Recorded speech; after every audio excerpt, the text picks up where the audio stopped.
দায়িত্ব পালন করার জন্য এখানে আসছে। আমরা পুলিশকে শহীদুল্লাহ হলে প্রবেশ করার জন্য আমরা পুলিশকে বারণ করেছি। পুলিশ 6 ঘন্টা অপেক্ষা করছিল। শহীদুল্লাহ হল, ফজলুল হল এবং 21 হল, এগুলো কোটা সংস্কার আন্দোলনকারী যারা ছিল তাদের নিয়ন্ত্রণে চলে গেছে।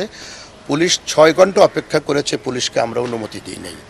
পরের দিনও পুলিশ যখন হলগুলোতে যাওয়ার জন্য, আমরা যখন বন্ধ করে দিয়েছিলাম, পুলিশ হলগুলোতে যাওয়ার জন্য আমাদের অনুমতি চেয়েছিল, আমরা সেই অনুমতি দেই নাই। পুলিশ তাদের নিজস্ব কোর্স অফ অ্যাকশন হিসেবে পুলিশ যা করেছে সেটা পুলিশ নিজেই করেছে। এখানে যেটা পুলিশ যে ক্যাম্পাসে এসছে, কখনো কখনো আমরা আমাদের যারা সংস্কারপন্থী শিক্ষার্থীরা আছে তাদের নিরাপত্তার কথা ভেবেই কখনো এটা করতে হয়েছে, কখনো তারাও চেয়েছে।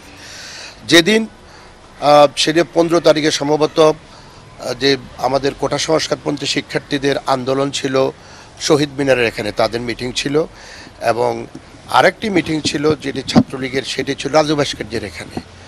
এক পর্যায়ে আমরা দেখলাম যে দুপক্ষেই সংঘর্ষে লিপ্ত হতে পারে। তখন আমরা শিক্ষার্থীদের নিরাপত্তার জন্যেই শেখ রাসেল টাওয়ারের সামনে আমরা পুলিশকে অবস্থান নিতে বলেছি, এবং পুলিশকে আমরা এও বলেছি পুলিশ যেন কোনো টিয়ার গ্যাস নিক্ষেপ না করে, পুলিশ যেন কোনো যার শান্তিপূর্ণভাবে অবস্থান করে যেন শিক্ষার্থীদের নিরাপত্তার কাজটি পুলিশ পালন করে, সেই কাজটি আমরা করেছি। আমাদের কনসার্ন ছিল শিক্ষার্থীদের নিরাপত্তা। As a part of that, Dhaka বিশ্ববিদ্যালয়ে 15 তারিখে যেটি বিষয়টি, যে সংঘর্ষটি হয়েছে, সেই সংঘর্ষটি আমাদের প্রক্টোরিয়াল টিমের জানা ছিল না, প্রক্টোরিয়াল টিমকে অবহিত করা হয় নাই, এবং আমাদের দুপুরবেলায় আমাদের যখন প্রভোস্টরা যখন খেতে গিয়েছে সেই সময়ে এই ঘটনাটি ঘটে যায়। এর বাইরে আমাদের পুলিশের ক্যাম্পাসে উপস্থিতি ক্যাম্পাসের নিরাপত্তার জন্যেই হয়েছে। কখনো কখনো আমরা এও শুনেছি বাহির থেকে হলগুলো আক্রান্ত হতে পারে, কখনো আমরা শুনেছি বহিরাগতরা আক্রমণ করবে, কখনো শুনেছি প্রতিদ্বন্দ্বী ছাত্র সংগঠন আক্রমণ করবে। সেই মুহূর্তে শিক্ষার্থীদের নিরাপত্তা, সেটি ছিল আমাদের কাছে গুরুত্বপূর্ণ, এবং যা আমরা প্রশাসন থেকে আমরা আলাপ আলোচনা করেই শিক্ষার্থীদের নিরাপত্তাকে প্রায়োরিটি দিয়েই আমরা আমাদের বিশ্ববিদ্যালয়ে পদক্ষেপগুলো নিয়েছি। আমরা আমাদের প্রক্টোরিয়াল টিম, তারা সার্বক্ষণ, তারা 15, 16, 17 তারিখ এবং তার পরবর্তীতে 18 তারিখেও তারা সারা রাত তারা জাগন ছিল, সারা দিনভর কাজ করেছে। আমাদের প্রভোস্টরা সারা রাত্র 72 ঘন্টা তারা, প্রভোস্ট এবং তাদের যে হাউস টিউটররা আছে তারা সারা রাত্র জাগন ছিল। আমি যে হলের সামনে দাঁড়িয়ে কথা বলছি, এই হলের প্রভোস্ট এবং হাউস টিউটররা অক্লান্ত পরিশ্রম করেছে সারা রাত্র জাগন থেকে। আমাদের পক্ষ থেকে শিক্ষার্থীদের নিরাপত্তা বিধান করার জন্য আমাদের যে ক্যাপাসিটি আছে, এই ক্যাপাসিটি থেকে আমরা সর্বাত্মক ব্যবস্থা গ্রহণ করেছি।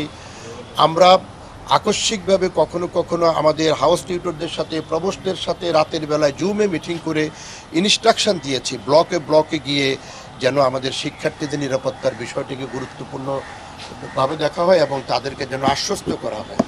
বিশ্ববিদ্যালয় থেকে আমরা শিক্ষার্থীদের নিরাপত্তার বিষয়ে বিশ্ববিদ্যালয়ের আমরা যারা কর্তৃপক্ষ আছে, অর্থাৎ বিশ্ববিদ্যালয়ে প্রশাসনে আমি সহ আমাদের উপাচার্য মহোদয়, আমাদের ট্রেজারার, আমাদের প্রভোস্টগণ, আমাদের প্রক্টোরিয়াল টিম, বিশ্ববিদ্যালয়ের সকল বডি, আমরা এই কয়েকদিন যাবৎ, বিশেষ করে সেটা 14 তারিখের রাত্রে থেকে 15, 16, 17 এবং তার পরবর্তী সময়ে সারাক্ষণেই আমরা সচেতন ছিলাম যাতে করে শিক্ষার্থীদের কোনো ক্ষতি না হয়। সেটি ছিল আমাদের লক্ষ্য, এবং এই লক্ষ্যকে সামনে রেখেই আমরা কাজ করেছি।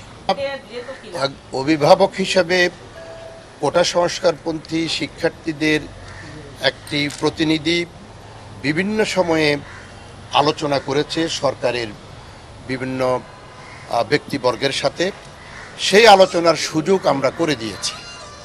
সেই আলোচনার সুযোগ আমার পাশের রুমেই দীর্ঘদিন প্রায় 6-7 দিন সে আলোচনাটি তারা করেছে। 8 তারিখ থেকে সে আলোচনাটি বিভিন্ন সময়ে 14 তারিখ পর্যন্ত সে আলোচনা করেছে। আমরাও চেয়েছি এই বিষয়টির যেন দ্রুত গতিতে সমাধান হয়। আমরা সিন্ডিকেট থেকে মিটিং করেও আমরা বলেছি যে কোটা সংস্কারের বিষয়টি, যেটি একটি যুক্তিসঙ্গত বিষয়, সেটি যেন দ্রুত গতিতে সরকার সমাধান করে। আমাদের হাতে যতটুকু আমাদের ক্যাপাসিটি যতটুকু ছিল সেই ক্যাপাসিটি আমরা ব্যবহার করেছি এবং আলোচনার জন্যে যে সুযোগ সৃষ্টি করে দেওয়া সেই সুযোগটিও আমরা সৃষ্টি করেছি। কোনো দিন রাতের বেলাও আমি আমার রুমে অবস্থান করেছি যাতে আলোচনাটি নির্বিঘ্নে হতে পারে। এই মুহূর্তে আমি এতটুকু পর্যন্ত বলতে পারি।